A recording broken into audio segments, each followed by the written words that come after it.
Officer down! I repeat, officer down! Welcome back to 1033. This is your host, Nathan Kapler, a podcast created for a first responder by a first responder. If you are not a first responder, you still are welcome. This podcast is aimed directly at trauma and post-traumatic stress disorder. PTSD is complex and often misunderstood. Our brave men and women who serve our communities often end up with behavioral and psychological issues as a result of experienced trauma from their careers. My goal is to share what I know, my personal experience with PTSD as a retired police officer, and continue to advocate for mental health while providing support to those still in their careers. This podcast is not a substitute for professional medical help, and I strongly suggest if you are in fact suffering, you seek out professional medical advice. Please join me on this episode as I continue to expose the reality of PTSD challenges. I hope you enjoy this week's episode. Welcome back to 1033. Today we are joined by Reg Laviolette. He is a registered nurse out of Alberta, and he has over 17 years of registered nurse experience as a forensic nurse in a psychiatric ward. Now, he has also gone through enough in life. Trauma, hardship. He is now at a point where he is now realized that he has need to make a shift for himself, for his own health. And he has transitioned out of that role. And he is now a mental health therapist, still a registered nurse, just banging the drum somewhere else. Reg, I wanted to welcome you to the show today and thank you for your own service in this space. Thank you for having me. Well, I'm doing very, very well today, actually. Awesome to hear. So a quick picture of how you and I are connected. We're connected through family. You're actually married to one of my relatives, and I've known you for a few years. So over that time, I think we've both seen each other in different roles, go through enough in life, and we've kind of both seen each other at moments where life hasn't been going so great for us. And I fall on that sword for one, for sure. I can remember the conversation we had a few years ago when I was going through active addiction, wasn't doing well. And yeah, there was some concern that I could tell. And it doesn't really click until later on, until you hit sobriety. But I appreciate that love, right, that you gave me in that moment. You and your partner. But needless to say, the tables then turned as I started to go through my own venture and start to heal and find my own place and work on the PTSD and heal all that stuff that I had been through with policing. I started to reach out to you, and I started to see you two were beginning to go through something, and you were starting to open up and talk about it, which is incredibly hard as a man because most men do not want to talk about the stuff they go through. They're, for whatever reason, right? Whatever reason we have. But before we dive into this whole conversation, I'm absolutely excited for it. I want to learn a little bit about how you got in to the field of being a registered nurse and what led you to this place of let's get into psychiatric work as a forensic nurse. Well, I mean, quite honestly, I started out just as your typical, 18-year-old graduating, all that kind of commonalities and such. And, I worked a lot of retail commercial type jobs, and I just never found any type of, holism or feeling good about it. And I kind of came to the realization that the humanitarian aspect of things is where I belong. So I did a lot of researching in that area, and I kind of found that I tried Humane Society. I was an ambulance rescue driver for a while for animals. I went into EMT around 2000 to see if that was my gig. And then fortunately for me, registered nursing came up in 2001. I applied and was accepted. And that's just basically the start of where things are for me at that point. Now, obviously, you go from caring about others, you find this passion, this connectedness, this humanitarianism kind of role that you're drawn to. What were some of the challenges as a man coming into the role of a nursing environment? Were there any issues with stigma, perception? Why are you here? 100%. I mean, that was one of the biggest things that I actually endured all throughout my nursing career was, number one, this is a female dominated industry, and we were told pretty much every month of how it was supposed to be that way. And I mean, we were at some points chastised for being a male into the career aspect of it. But I did persevere through, managed to get my degree, and I continued on with a very successful, in my opinion, successful career so far. So Good for you. You endured some of the potentially sanctuary trauma that may have existed in the workplace, right? And that's unfortunately kind of a common theme for a lot of people, that when they get into a workplace, for a nurse, for example, as a man, there's a lot of friction against why are you here? What are you doing in this female dominated workplace? So I was always kind of curious. I've never asked you, but I was always kind of curious to see how that started off. And I don't know if that was an impact to maybe the shaky foundation of how things got started for you or not, or how you've kind of reflected on that. But do you want to take a moment just to kind of look at that real quick? yeah, no, I mean, I don't feel that really had any impact on me at the time. I think I was very confident in what I was doing, and I mean, I think I had enough life experience to understand where it was coming from. So I did not take it personally whatsoever. I did have to go up against a few professors that were trying to not make me pass type thing, and I was, vindicated within the governing areas and such. But again, that I really don't find too traumatizing on me whatsoever. I kind of accepted it as that's just them. They need to grow up, and I go on, and I've got what I need. So I mean, yeah, I don't feel that was any compounding issue on what happened to me. Very healthy perspective to have. And that's kind of that old guard mentality that hopefully over time is going to change. I don't know if things have changed, or if you can put a finger on the pulse to say that men that are going through this now don't experience that as much. But let's hopefully say that it's moving in the right direction. Now, for you, as you get into, so you get your registered nurse, your, I guess, license, or your academia behind you. How do License, you yeah. get in? How did you get into forensic psychiatry? Well, surprisingly, in my last year's rotation, I was actually scheduled at Alberta Hospital Edmonton, which was the psychiatric hospital for the Edmonton area and such. And they really appreciated my presence there and the way I conducted myself. And as soon as they heard that I was graduating, they offered me a position. So I wasn't originally in forensics at that time. I was actually in general psych. And when I did hire on, they said my characteristics would be best suited in the forensic setting. Do you want to explain kind of what those characteristics may have been? I think it's my overall demeanor and probably my size for one. It's a little bit of a rough area, a lot more intensity when it comes to personalities, comes to severities of psychosis, things like that. And I think my mentality plus my physicality had a lot to do with them thinking that I would be a more acceptable candidate for over there.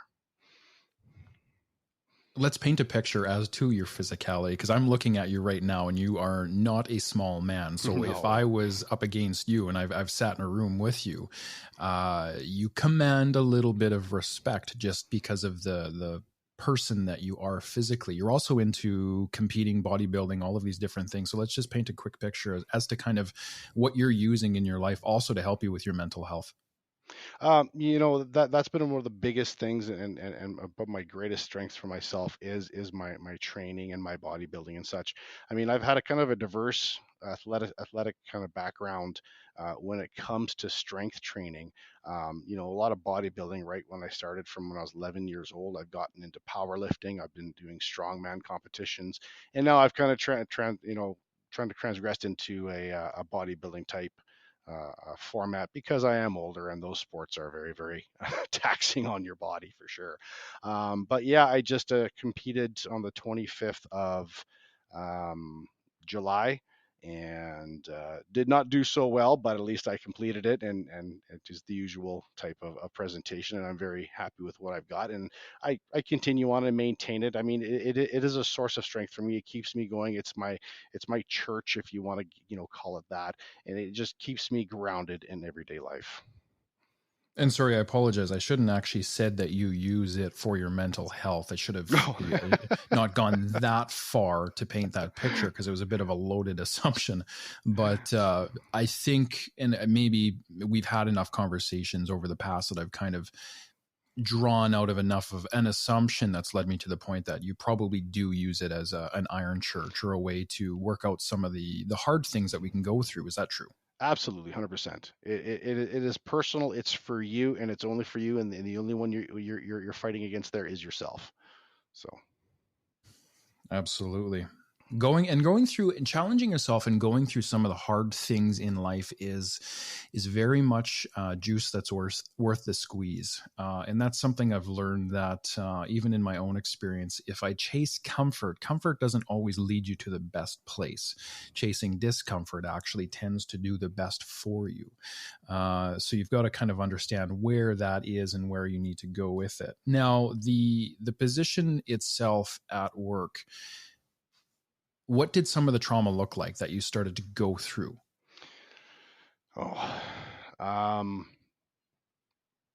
It first starts off with a lot of verbalization of threats, death threats, harm, a lot of swear words, a lot of accusations, those types of things, and it progresses step by step by step as you get more ingrained into the role. I mean, how many times that I've been hit, punched, kicked, and stabbed, I mean, I can't count anymore. It's just a continuous thing that happened throughout the first, several years of my career. Not only because it's a stressful and very violent environment, it's because my navigation skills at that point were not, fine tuned so that I could navigate it properly. So yeah, there's a lot more in the beginning, and as you get older, you get a little bit more versed in how to deal with things, and it does decrease with that knowledge base, but it is still there, it still happens, and it just continues on in whatever respects it needs to at that point in time. Your resiliency to the trauma as it began, I'm going to assume here, at least have a thought that it probably impacted you, probably on a subconscious level to some degree, but consciously you probably had enough strength to work through kind of why these things happen, didn't victimize yourself. Did that story shift over time? No, no. I mean, that's exactly what it is. I mean, I understand why these patients are there. I understand that these things are going to happen. I mean, I've accepted that possibility by even walking into that facility. So to take things personally, as in they're coming after me because it's specifically me, that's a fallacy, and you're just going to run yourself into the ground that way. The reality is that I put myself there. This is what I need to take and what I need to accept for being there and doing what I can for best for them. But I think that the biggest thing for me was that through that realization, I started to glorify my actions, because I think that was a coping mechanism for me to kind of evade the trauma that I did endure. So I justified it through that. I glorified it through that. And that actually helped me get through a lot of years of heavy duty violence. Yeah. What do you mean by glorified your actions? When you have your after discussions after an incident happens, and then you kind of debrief and you talk, and you say, well, that was a good move, this was a great thing, this was fantastic, and I was able to do this, and everything that I did was fantastic. I mean, you just glorified it to the point where you vindicated whatever situation happened in there, so that you could be a positive note and not a negative note. So what you know now, if you were to go back to those moments, how would you handle it now? Oh dear Lord, 100% differently. Like, I mean, being so new and the terminology green to the situation. I mean, I am actually a little bit saddened about what I had to go through to get to this point. I think that was something that one as a nurse we should have never been expected to do, and that there was a lot better methodologies that are here now that can be utilized in these incidences for sure. So yeah, I am saddened that I went through it. I am, it's mixed feelings right now, because I am who I am today because of it. No matter what I've endured, whatever I've gone through, I'm stronger now for it. But I could have gotten stronger in a more healthy way.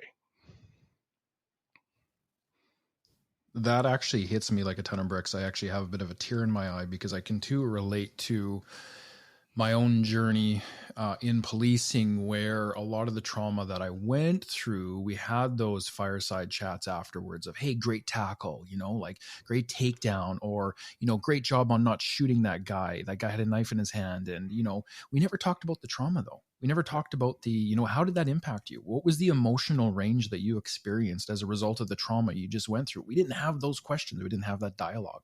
So it's not until later when you fall apart and you look back and you go, man, I sucked at that. I totally sucked at that. Like, I wish I would have done it a different way. I wouldn't have glorified the actions that I used to take that person down. This is the human experience. You go through so much in that moment, and we only focus on one aspect of it. You can talk about and celebrate the good that happened from that moment through the physicality, the actions that you took. But don't forget, you also have a ton of emotions behind you that you also need to acknowledge. Yeah, absolutely. And working as like a first responder in nursing, in policing or anything, that ability to show that needs to be put back because you've got a job to do. And until that job's done, that emotionality and that realism can't be there because it's going to interrupt what you need to do. And that's another part of what keeps the cycle going negatively. It's the inability to release that emotion, to actually express yourself in that emotional way that you need to do to heal, and it's just not there. We actually get in our own way of processing the trauma, the healing that needs to happen. And for whatever reason this is, take it from two men who have been through it. If you're doing it this way right now, stop. Do it differently. And I love that part about you, Reg, is now that you've kind of understood this. And this is a very deep lesson that you, unfortunately, for many of us, don't really realize until down the road. And knowledge is such a wonderful thing, but I mean, it can come from hard lessons. So for you, the person that you were prior to the trauma, and then now going through the trauma, and then now seeing the impacts of the trauma. And I'm going to venture out to say there probably wasn't one incident that led you down to the path of, okay, now I'm really starting to break. It was probably accumulation of all of these different events. Paint a picture of kind of, now that you can reflect back to the person that you were and how that transgression happened, what that looked like. Well, I mean, when I started to really realize that there was, something that was deep inside of me needing to get out, and it was causing a lot of distress in me emotionally, in my home with my wife, and even in my work. I think it was just at a confusing point because I didn't understand what was going on. And I just regressed back to this vacuous, emotionless robot that just did what he needed to do as has been doing for the past many years, and kind of was like stuck in limbo for many, many, many years. Um,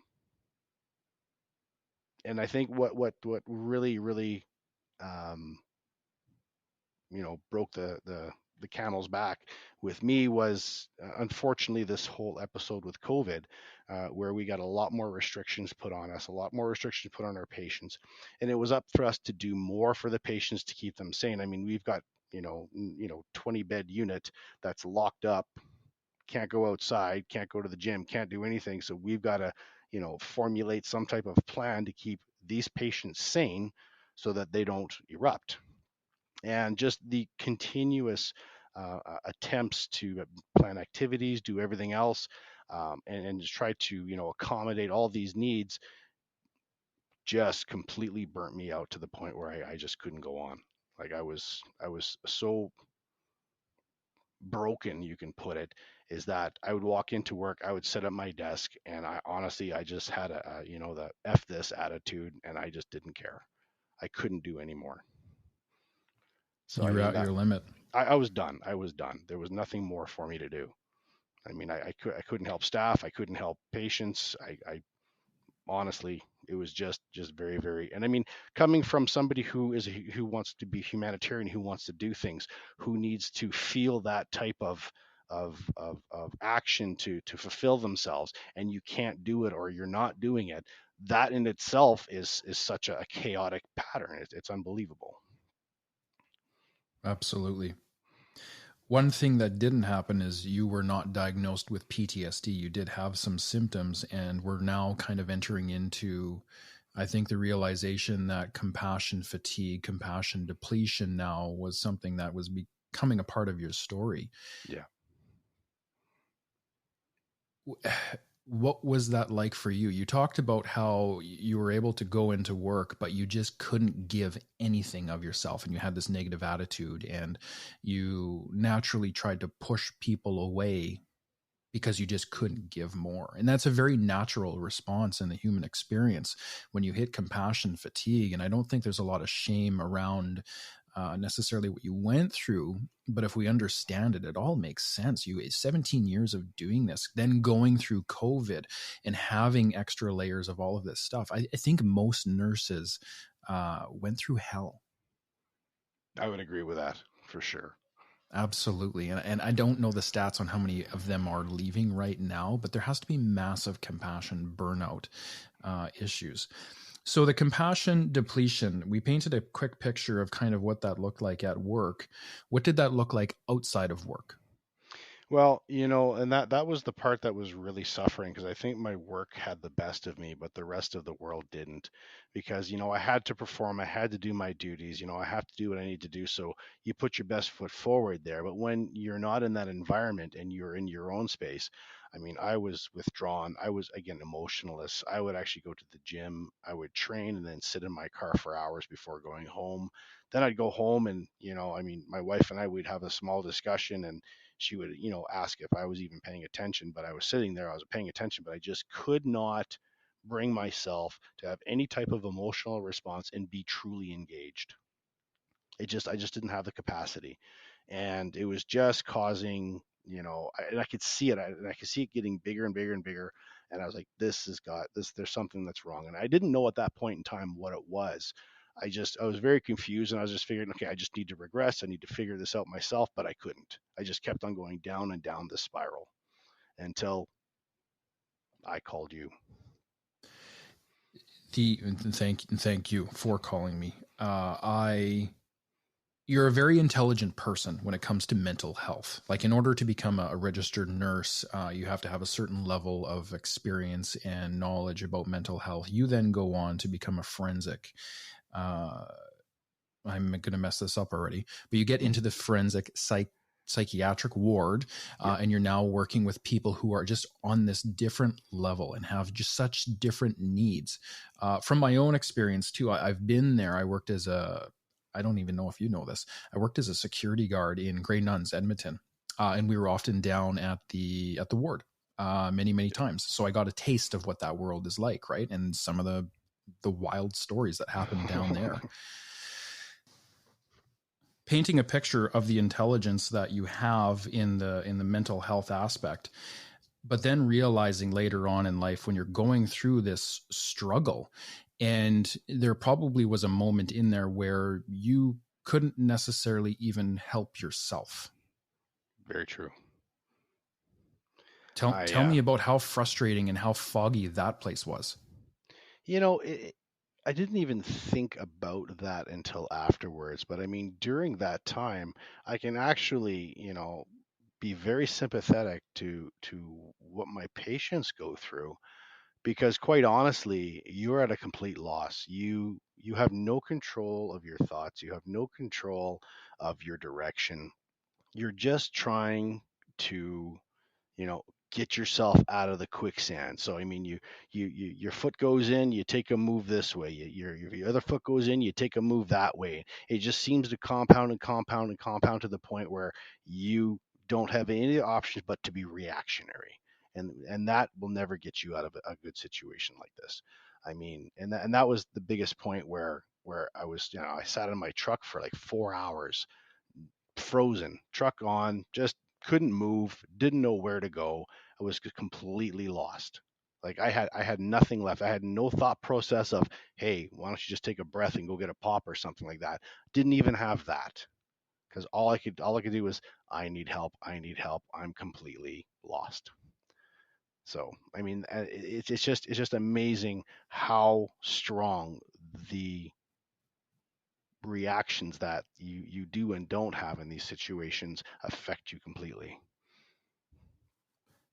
During that entire time leading up to that point, was there ever a thought that you should be going and getting help?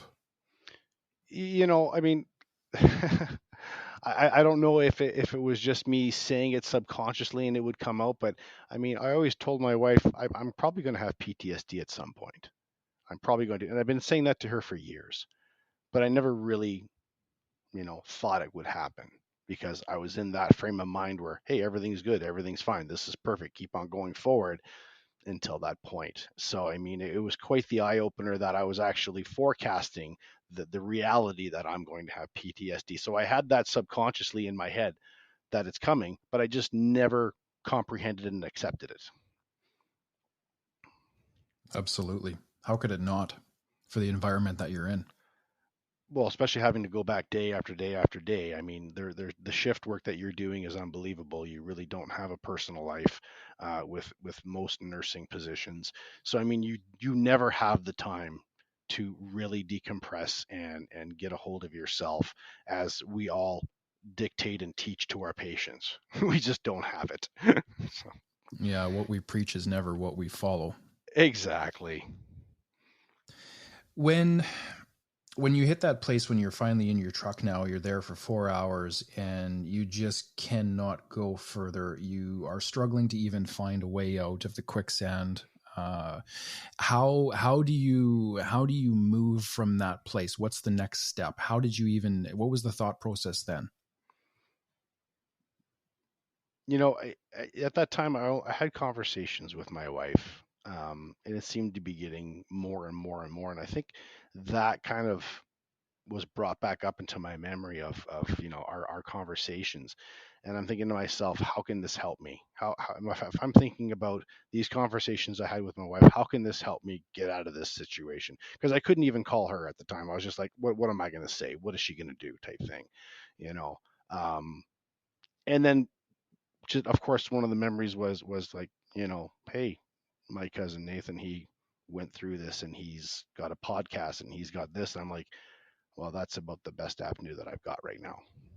And that's when I gave you a text, and thank God you answered. The point that you were at, were you able to have any kind of thought or thought process around, I need to step forward and go get professional help? uh, I think I was coming to that conclusion. I think at that point where I was there, I was just like, I need somebody to pull me out right now because I'm just going down. Um, I just needed that lifeline to give me some grounding so that I could actually, get stabilized and go, oh, okay, this is not as bad as it really is. Let's get some professional help and stuff. And yes, I mean, as soon as that grounding did happen, I was on the phone with my counseling services and getting set up. The interesting thing too is when we fall apart, and I had a very similar experience. I ended up actually going to, so in 2014, I think I was diagnosed. Yeah, I was diagnosed with PTSD, but I also, much like you, told myself it's not that bad, but it was. It was horrible. So, and the options that were in front of me were like, you can take door A or door B. And door A was like, and this was after quite a few years now of actual psychologist therapy work. And you have to get to even a place where you're ready to walk into a psychologist office and lay it all out on the table. Very hard to do. Now, fast forward to where things are continuing to get worse and not better. And they say, do you want to go to the operational stress injury clinic as an outpatient? Come check in once in a while. We'll help you out. Or do you want to go to rehab? You can still go to rehab with sobriety under your belt, because there are trauma programs out there designed specifically for trauma and not necessarily addiction. There's also trauma and addiction as well. Yes. So police officers and anybody in the first responder world, and it's a great tool, trust me. Absolutely. To go to rehab, to have 6 weeks or whatever it is to dive into what does your trauma really look like? Because my world was totally blown apart. But where I'm going with this was I only wanted to take a small step each time. Yeah. In that mental health process when things weren't well. I didn't want to overextend and really go to rehab for 6 weeks, right? So I told myself these lies of, I got a wife at home or whatever the case is. What are the people going to think at work if I go away for 6 weeks? And you spin this narrative. So, and again, there's no shame in it. And I'm glad you reached out to me for one. And I'm not entirely shocked you didn't go further on that first step, because a lot of times that's how we do it. It's a very normal process. We kind of just take that first step because that's all we can do. We can't really take a whole bunch of steps out at first. So in that moment, you reach out, we connect. And are you okay to talk about how that conversation went? Absolutely. Absolutely. How did it look like on your end? It was quite the eye opener. And we were chatting back and forth, and some of the things that you were asking me was honestly right on the button. And, my emotions, I just could not hold them.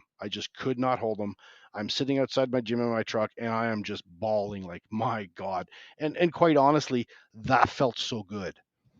Like I was like, this is good. Oh my God. This is what I need to get off my chest. This is what I need. Keep going.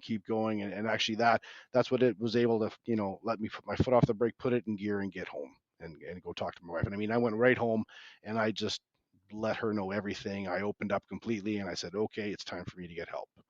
So when you bottle up your emotions for years, and now that you can look back and say, okay, I bottled up my emotions for at least 17 years. Have you looked at, some of the childhood experiences that may have happened? And we're not going to dive into what happened in your childhood, but have you been able to look back even further beyond the career to see if that also was something that you went through in your earlier years? 100%. When I went through my therapy, and I'm still currently doing monthly therapy with my psychologist, it actually, everything stems back to pretty much this one incident that I can recollect when I was 8 years old. So that incident kind of set me on this path of holding in my emotions, accepting things the way they are, continuing on in a fashion, and not, fully realizing the impact that it had emotionally on me. So, and that's what's kept me going in that fashion up until now. That's recovery, brother. Way to go. I'm proud of you. I'm very proud of you. It's been a fantastic journey, actually. Even though I've went through the trauma, I've went through this negative, vacuous blackness, I am so happy that I did and that I've got out of it. And now I can utilize this to help others who are there as well. And that's one of the reasons why, again, my career needed to change. I needed to get out of that stressful, violent environment and get into somewhere where I can actually do one-on-one therapy with people and help them through their issues, just like you guys did with me. Yeah. And the beautiful part of your story is you, like many of us, we go through something in life, and there again, there's two doors in this journey. You can either continue to suffer from this and never come out, and I know quite a few people that do, and that's entirely okay. That's their call. I've tried to help them. They've tried to go for help. They're just not ready for whatever reason, and that's fine. You now take this different turn where you take this experience. You're continuing to do the therapy. You're continuing to stay fully connected to what you've gone through, but you've now started to set up, some boundaries around okay, I need to realize here kind of what's really causing me to be this way, emotionally shut down, all the trauma that I'm going through. And one of the things I remember when I was talking to you was you at first really struggled with stepping away with being a registered nurse in the forensics help me out. Psychiatry. Thank you. Psychiatry. It's not a hard word. But you really struggled with it. Do you want to talk about the fear of leaving that comfort, or whatever you want to call it? Absolutely. I mean, it becomes ingrained in you. It becomes somewhat of your identity in a sense, because you get, I mean, like with the glorification, everything else, the reputation that happens, and you start to feel like you're responsible to maintain a certain balance in that area. And stepping away, you'll feel like you'll be disappointing people, you'll be letting people down, you'll be, you know, uh, um, abandoning what it is that constitutes that area. And that actually that thought process kept me there probably 6 or 7 years longer than what I should have. Because every few years I was thinking to myself, it's time for me to go somewhere else, learn something new. But no, it always drive me back. I need to be there. This is where I belong, all that kind of stuff. And it just further progressed that thought pattern. I'm going to dive back here to the moment where you finally have a bit of an emotional breakthrough and you're able to kind of open up the floodgates a bit and let the emotion out. And I mean, it just comes out in this mass of tears and just probably a whole plethora of emotions. You probably didn't just feel one in that moment. And that's kind of what happens right when the floodgates open up. From there, how have you maintained the ability to stay connected with yourself and the emotions, and has it been a struggle to stay connected? At times it has, because I haven't taken the time to really dive into myself, like taking some time, like 2-3 weeks, going to a retreat or something like that, which I am planning on doing. I really do want to do that. Again, it's that good versus evil type thing. Can I do it? Should I do it? I got all these responsibilities and I've got to navigate that appropriately. Um, but yeah, it's something that if you don't be mindful of, you really can get lost back in your protective mode. That's for sure. It's happened to me a few times. I'll be like, I'll be going for a week straight. I'll be going, everything's fine, everything's good, and all of a sudden I'll get that feeling right here in my stomach, and I'm like, all of a sudden I have to stop and say, why is that feeling there? And all of a sudden it just comes right back. Okay, got to remind myself, got to be insightful. I'm still going through something right now, and you can't ignore it. You have to keep going. And so it's a day-to-day thing that you have to keep going on, or you can get lost and go right back into that negative cycle and be lost in that vacuous void of depression. And I'm trying to paint a picture here of what the cure looks like. The cure doesn't just happen to you. You're fixed and you get to go on your merry way back to the themes that you've held for years. You've actually now have to challenge yourself to do life differently. So I'm glad that you're challenging yourself to do it differently and be a lot more open about, the emotions that happen within. Again, very much the human experience. How have things improved now as a result to this shift of how you approach life for yourself? I think the biggest thing for me is my connection with my wife has strengthened immensely. Um, I think before there was a disconnect, most likely because of me. But now, right now, like we are on par with things. There's no doubts whatsoever between us. We open up, we express everything, we let each other know exactly what's going on, and I find that so healthy. It's amazing, and that has progressed everywhere else. Where I mean, my home life is pretty much stress free. So wherever I go, if there's stress, I'm like, okay, I can handle this. This is no big deal, because I've got that base foundation, and that was the biggest important thing for me to realize, is that my home life is so important to me that that's where I truly need to focus in on to keep myself healthy in other areas as well.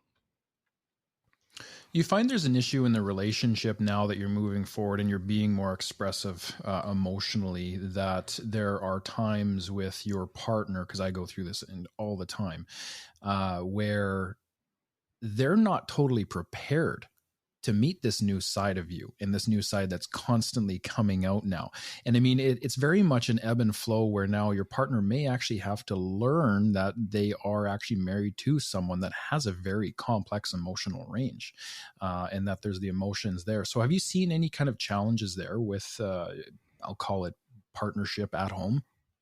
I think we had our most complexities is when I was in the the negative thought space. What I see now is that there is a new relationship that's developed, but every time like there's bumps and grinds, but it always develops in a positive way because you make it that way, right? No matter what, there's always going to be bumps. There's going to be always ups and downs. I mean, that's a normal relationship. It's how you solve it, and it's solved through give and take, pure, truthful, transparent emotions, all those kind of things, and coming to a positive resolution that benefits both.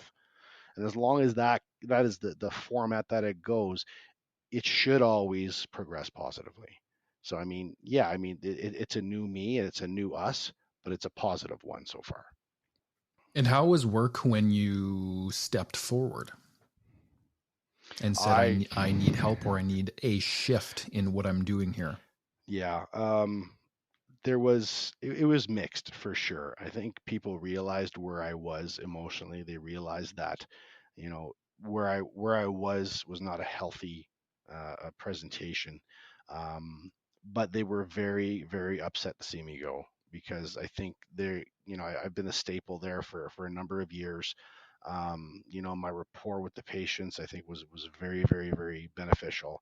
And they kind of were like my second family because that's I spent 6 days a week with them, right? I mean, Monday through Sunday, basically I was there.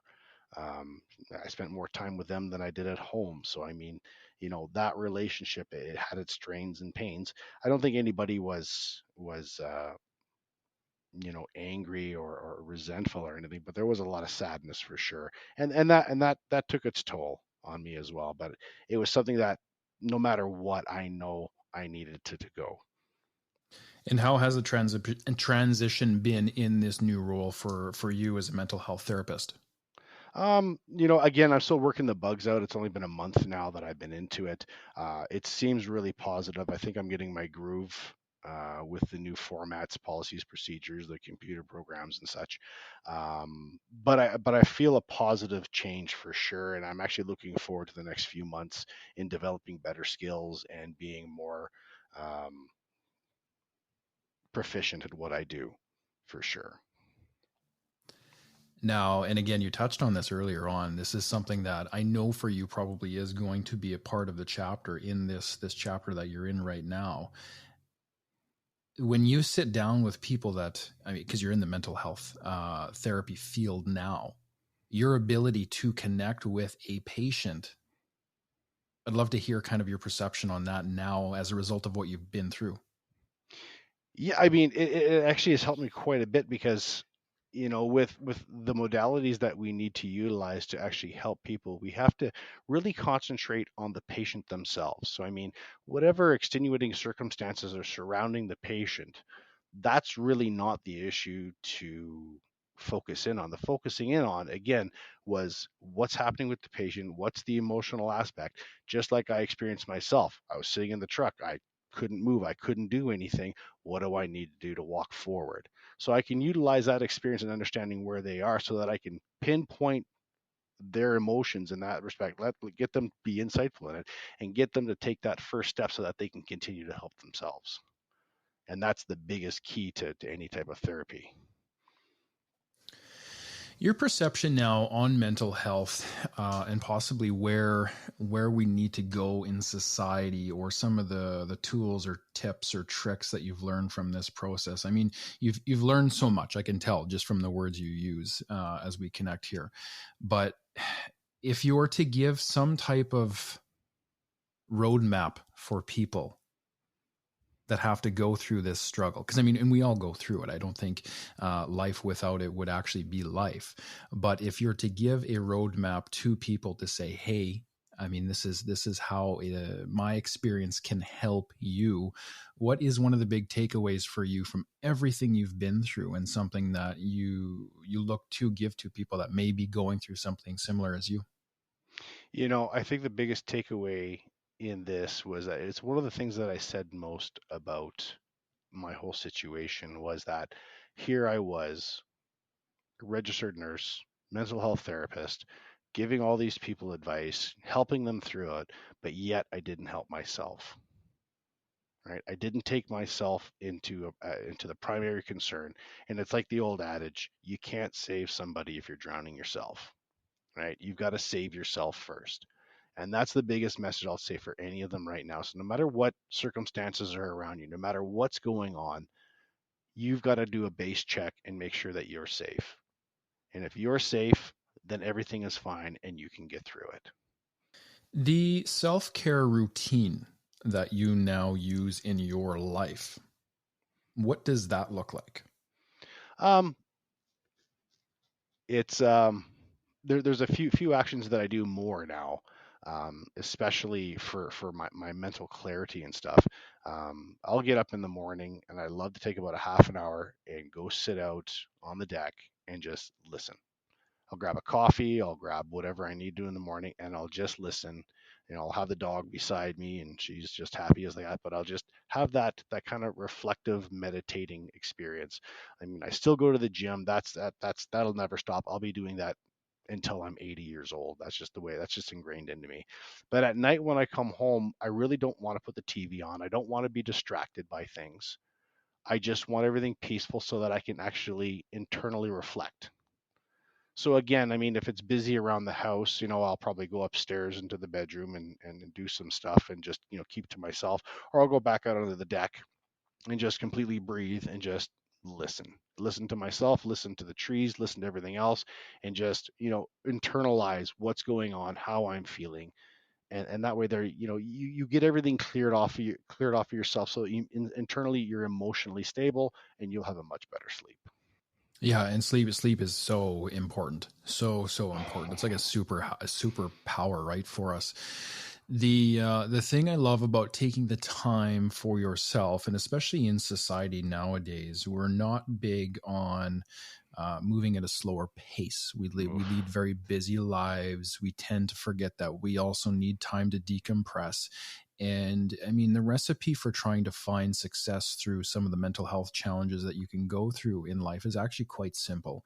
But it usually includes, like you said, taking that time, etching out a portion of your day so that one, you can sit in silence and just kind of reflect and not be distracted and not look outwardly, but look inwardly as to where am I? How do I need to be my own doctor here and check in with myself? Where am I? How much emotion am I feeling? Because if it's not, then there's an issue there and I need to work on that. Yeah. But how do I need to approach my own health? And that we lose that ability in life, with the stresses of life, with work, with relationships, with all the distractions. And I loved how you talked about TV, because I mean, this is the same thing too with cell phones. Cell phones are incredibly distracting. How many times do you grab it at home, right? And you just zone out or tune into what's going on social media or the phone or whatever. So etching out that time is incredibly important. And I'm glad you actually touched on that. Now, are there any other things in your life that you are looking to, as far as the self-care routine may go, that you're not quite there, but you'd love to explore? What does growth for you? And I guess this is the root of the issue, or the root of the question. But what does growth look like to you now from this place moving forward? That's an interesting question because I mean it's still kind of a day by day type thing because of the I don't know the ability that I can think about it. During my therapy sessions I developed some SMART goals, which I've got two of them done and I've got one more left to do. Um, namingly was one of my SMART goals was to compete because I needed to compete. I needed to finish off what I started so that I could feel whole, and I did that. My second one was to get into a different career, which was it's done. I'm there now and I'm working through it. My third one is actually to have a piece of memorabilia about my whole situation, which is going to be a tattoo on my bicep, which is going to extremely reflect the situation that I was in. So that way, there every day I get up, try to be mindful. All I got to do is look at that tattoo, and I can see exactly where I was and what I need to do to never go back to that state again. So that it's extremely important for me in my recovery right now is to get that done. So I'm just waiting for that one piece to be done. And then I think from there on in, that's when I'll be able to say, okay, what's next? What are my next two SMART goals that I want to do step by step by step to slowly increase and go forward?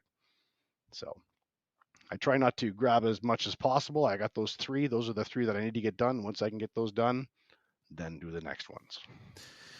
And I guess the reason I asked the question too is it's really important in this journey to not think too far down the road, because this really is a slow process where baby steps are needed in order to really kind of, as you take your next step, ensure that you can stay at that level and then continue on to take your next step. And I think a lot of times too, even in my own mental health journey earlier on, I would set these ambitious goals that were just so unachievable and so far rooted in the future. And there were so many things that had to happen before I even got there with my own health. And it wasn't until I finally learned that really it's a baby steps approach that wins this battle that I finally started to see myself really starting to move forward. Yeah. Yeah. I mean, how many years did it take for this situation to occur to you? I mean, you can expect that many years to heal from it. I love that argument. When I first went off on stress leave from the Mounties, there was a lot of people that were like, oh, you'll be off for a year and you'll be good. And I'm like, in the back of my mind, I'm like, a year? I'm like, I went through like over a decade of trauma, not to mention all this other stuff. And I was like, could you raise the argument that because of the, 10 years or 17 years for you, for example, it's going to take that long to unwind it all to get back to a place of normalcy? Maybe, I don't know. Right. And I was just like, a year seems way too fast. And that's the other part of the journey too, is a lot of people enter it into it thinking and holding maybe guilt or shame over the fact that there's this expectation that in 6 months or a year, you're going to be good. Yeah, no, it's not reasonable at all. The one thing I love about your story, and this has to happen with all of us, is we have to eventually somewhere along the line be willing to reach out and to be vulnerable, to finally be vulnerable and to paint a picture as to what the hell we're actually going through, because you unfortunately cannot save yourself when you are lost. And the beautiful thing here, and this isn't an ego stroke for myself, but you reached out for help to me. And we just started talking. I am immensely proud of you, Reg, for everything you've done, not only for the nursing community and for the patients that you've no doubt hopefully improved all of their lives. I'm sure you have. But the service and the sacrifice behind all of this, and there's always a cost to everything we do in life. And that's the other thing I'm starting to see through the podcast is everybody that does this first responder stuff, there's very much a cost. And the fact that you were able to endure the cost of serving the way you have, falling apart, but being able to realize that you need to get help and have that vulnerability component. Because at times when we go through this, we just completely shut down and we just stop being vulnerable. We stop showing who we are. We stop connecting with the people around us, and it manifests in all different areas of our life. The vulnerability for you, how do you approach vulnerability now? I think what it is, I'm very direct with my vulnerabilities and I don't shy away from them. If there's something that's going on, I get right to it, because I mean, my belief system is if something's going to break, we'll break it so you can fix it and get on with it. So I'm starting to utilize that concept a lot more now. So before it even breaks, I'm walking up, I'm saying, what's going on? This is what I'm feeling. You know, let's talk about this and see if there's something that maybe I'm misperceiving what's going on or whatever, or this is how I'm feeling and I need to talk through it, and I just get it out as fast as possible, when I can, for sure. And I mean, everything seems to be so huge and so big, But then when you open your mouth and you say, I got a problem, all of a sudden it just dissipates. And it's not as big as what you make it out to be. It's big, it's important, but it's not as big as what you think it is. So the other layer of this question that I want to kind of quickly touch on, and I'll touch on this due to my own experience here, and I'll see kind of where this goes with you. But I think for me, because I really struggled with also showing emotion to other people around me. Like I really struggled with crying around other people. And I always hid my emotions as a man for a very long time. And especially as a police officer, I would never talk about it to others. And I would also never show it to others. And it wasn't until rehab when I finally sat down and someone asked me a question about something.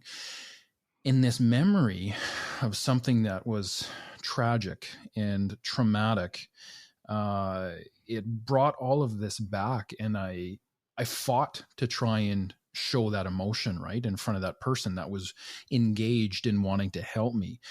And instead I did it differently, and I let the emotion out, and I just began crying hysterically. And it was like an ugly cry, like snot was coming down my nose.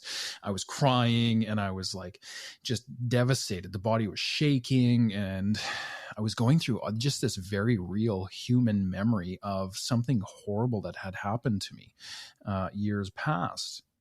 And I also think vulnerability for me, I don't know if you agree with this, and I mean, you have to be very careful on who you do this with. But there's a layer of vulnerability too within men, and we tend to shy away from showing our emotion to others. It doesn't always have to be, we're probably quite comfortable with showing our anger to others. Yep. Right? Oh, yeah. Or happiness. But how do we show sadness? How do we show pain? How do we show the suffering? How do we actually lean into it? Crying is probably the most strongest thing a man could ever do. It is healing, it is empowering, and it is so strong because you're able to be your genuine self, because these are emotions that are in you. This is what we are. If we were not supposed to use them, we would never have them. But of course, as we grow up, we're never shown how to use these ones appropriately. We're shown happiness, we're shown sadness, but we're not shown how to show the other emotions properly. And that's one of the dysfunctions that we as males have. For myself, I think, showing my emotions to other people is pretty much non-existent, other than my wife and to people who are close to me. I think throughout my journey, it has come to the realization that I have major trust issues. And with that comes the limitations of my ability to be forthcoming to certain individuals. So, I mean, it's a very small group that is actually going to see me in an emotional state. Um, and I think that's okay, because I have that avenue where I can go and I can utilize these emotions and feel safe, because you have to feel safe. If you don't feel safe, you're not going to do it, no matter what anybody says. And that's the reality of it. So, I mean, you do have to be very, very careful in these situations, for your own self, not for expressing to anybody else, because really, if you're going to cry, you need to cry. Who cares who's out there? This is for you.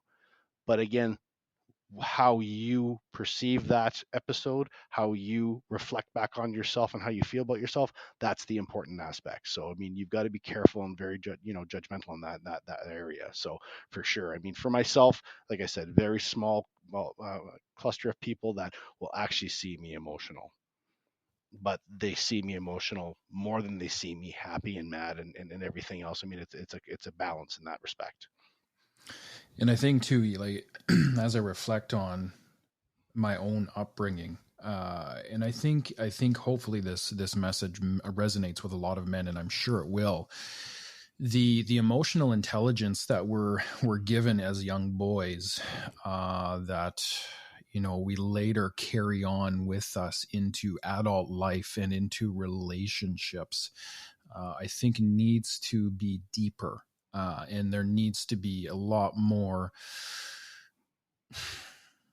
growth in that space. And it wasn't until for me personally, when I finally went through everything I went through, that I finally recognized that I don't need to run from my emotions. I don't need to hide them. I can show them. And you and I are not talking about going to the grocery store at Save On in aisle 2 and having a nervous breakdown and crying and, not being able to pick up the peanut butter and somebody help me. We don't need to go there. No. But in order to connect with the emotion and have that true vulnerability, you also have to be prepared to feel it and to feel it in front of someone. Yes. And that can be so complex. And it wasn't until I really learned that lesson in life where I now started to, almost like training. You start to lift the weights and you start to, get the muscle memory and stuff. And then you no longer have to think about it, and you can allow the emotion to happen. And then you can keep your cool and talk about it and talk through it and feel it and express yourself as a man. And men, I see so many men suffer from this. It's amazing, isn't it? It's so many amazing. Men. I mean, in the field, my forensic field that I worked into, I mean, my area is with actually younger people who had emotional dysregulation, and honestly, all I saw was a bunch of young men who were never shown and did not know how to express their emotions properly. And like you said, it came out in rage or it came out in happiness, and that's all they had. They stub their toe and it hurts them. They get mad and they punch something. Well, that's an incongruent response. You should be saying, "Ow, that hurts. Sit down and relax," instead of punching something, right? I mean, it's that go-to response because you're conditioned to do it. And to try to condition them to other things, it's a long journey. And that's the same for us.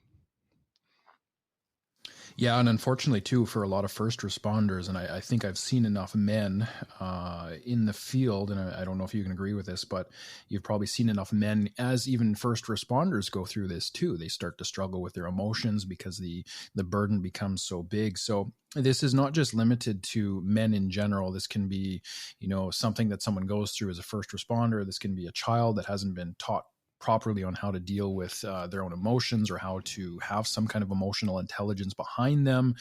And again, these are talking points that I've experienced and you've experienced to some degree. So this is just open conversation now about, the world needs to get better at this whole balancing act of, yes, there's a physicality to us, but there's also a very deep and rooted emotional being to us. And we need to get ready to change, maybe, or at least look at our relationship with our emotions and how we deal with them, and what is our emotional intelligence. Right. So again, the people that listen to this, there's so many of them that are on this journey, and they're starting to figure out, what do their emotions look like? How do they show them to others? How do they talk about it? How do they have more depth than just anger or happiness? And they don't live in guilt and shame for the other emotions that they may experience. And yeah, to me, it's a fascinating topic because I'm still going through it today. I still have a hard time showing my emotions, but I've learned the lesson that I have to in order to stay balanced and healthy and all those beautiful things. Reg, this has been a phenomenal interview. Thank you. And I wouldn't even call it an interview. It's more of a connection, just a fireside chat with someone who's been through some of the lovely things that happen in life. I wanted to take a quick moment again. I will always thank you for what you do. I don't think thanking someone for their service or their sacrifice is limited to just police officers or firefighters or whatever. I believe that anyone that serves the community in any way, especially when it comes to like mental health, they're just such a unique, beautiful person. And I wanted to say thank you for all the years that you've committed to doing this and being a part of this, and continuing to move forward and continuing to help people in some way. I think you're going to continue to flourish in life, and life is just going to get better for you. And I'm honored that you popped on today to share your story.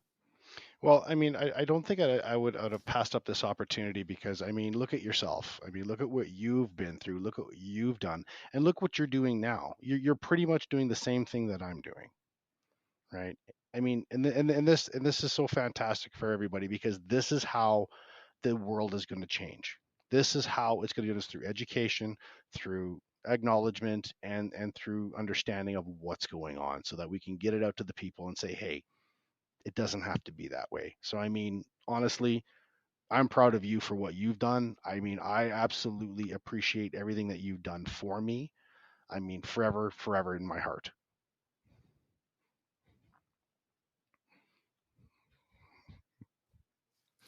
The emotion that I have now, I'm crying. And yeah, I'm just about there too. So I'm thankful that you had the trust in me to reach out. I think we have that commonality. We do. There was always something between you and I. I could always see it. There was some type of bond, some type of understanding. And I mean, I've always had that feeling of I can trust this guy. Yeah. So I've always had that. That's never not been there. So I have, that's been that was an easy part for me. Your story, moving beyond our own emotions right now, is, man. And I mean, I can, and the funny thing too is with these emotions, I have to be careful, because this is the other thing I've learned, is to not suppress it and to not walk away from it and to let it run its course. So even in this moment while I'm talking, I'm still tapped into the emotion and I'm still kind of just letting it kind of feel good, right? Good tears, happy tears, right? And because for so many years I ran from my emotions, and if I felt something different than anger or happiness, I'd feel it for a bit, but then I'd shut it down and move on to the next thing and just try to can it and put a lid on it, right? Very common thing that we do. But that emotion, I mean, and that's the beauty of connection. How we can deal with our own issues is very simple. It's a very simple recipe. It's, you got to be connected to people. Yes, 100%. That we are social creatures, and that is just something you will never be able to get away from. Yeah. So that whole period of COVID and social isolation, I mean, that hammered on people hard. That devastated families, that devastated communities. That was just horrific. Yeah. I think a lot of us probably have a lot of healing to do. Now, we're going to wrap it up. You're a busy man. You have to go continue to save the world in Alberta.